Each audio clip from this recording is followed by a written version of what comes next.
चीज़ें हमारे आसपास होती हैं जो सिर्फ तब दिखाई देती हैं जब उन्हें देखना मना हो। राहुल के साथ भी कुछ ऐसा ही हुआ जब उसने अपने नए घर के क्लोजेट के पीछे एक दरवाज़ा देखा जो कभी खोलना नहीं चाहिए था। राहुल ने रिसेंटली एक पुराना सस्ता घर रेंट पर लिया था। हर चीज़ ठीक लग रही थी जब तक एक रात उसने अपने बेडरूम के क्लोजेट में एक अजीब सी खींच खींच की आवाज़ नहीं सुनी।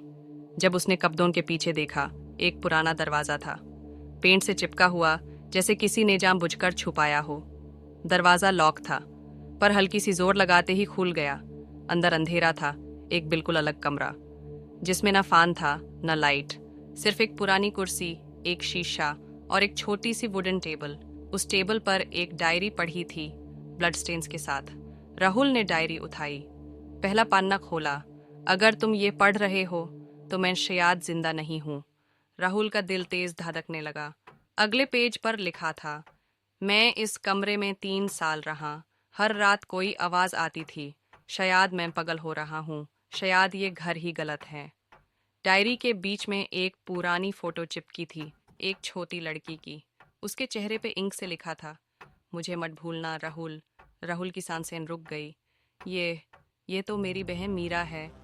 तभी उस शीशे में कुछ हिलता दिखा। राहुल ने ध्यान से देखा। उसमें एक चेहरा था, लेकिन वो उसका नहीं था।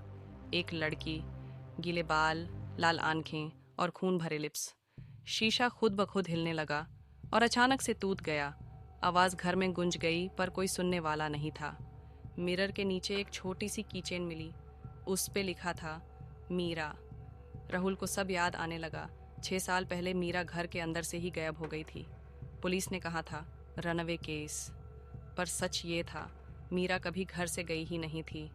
डायरी के लास्ट पेज पर लिखा था, राहुल अगर आए तो उसे कहना मैं इंतज़ार कर रही हूँ।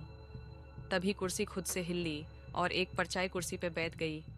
राहुल की आंखों के सामने एक छोटी सी आवाज़ आई, भैया, तुमने मुझे अकेला छोड़ दिया था। राहुल ने चिल्लाकर कहा, मीरा। लेकिन उसके पीछे से एक हाथ आया, उसका गाला पकड़ लिया। लाइट्स बैंड हो गई। उसके बाद बस एक चीख सुनाई दी, फिर कभी कुछ नहीं। अगले दिन जब पुलिस घर आई, राहुल की लाश उसी कमरे में थी। आंखें खुली थी, शीशे की तरफ देख रही थी, लेकिन शीशा अब टूट चुका था और उसमें कुछ भी नज़र नहीं आता था। मीरा का नाम उस घर के रिकॉर्ड में कभी था ही नहीं। शायद ये घर किसी और ही दुनिया से जुदा था। शायद ये दरवाज़ा कभी बंद नहीं होता। कुछ दरवाजे सिर्फ दीवारों के पीछे नहीं होते, कुछ दरवाजे हमारे अंदर भी होते हैं। अगर कभी किसी पुरानी आवाज़ का एहसास हो तो दरवाज़ा मत खोलना। अगर आपको यह कहानी अच्छी लगी तो हॉन्टेड एकोस को सब्सक्राइब करना मत भूलना। हर हफ्ते नए दरवाज़ों के राज खोलते हैं, पर सिर्फ उनके लिए जो दार से दोस्ती कर लेते हैं।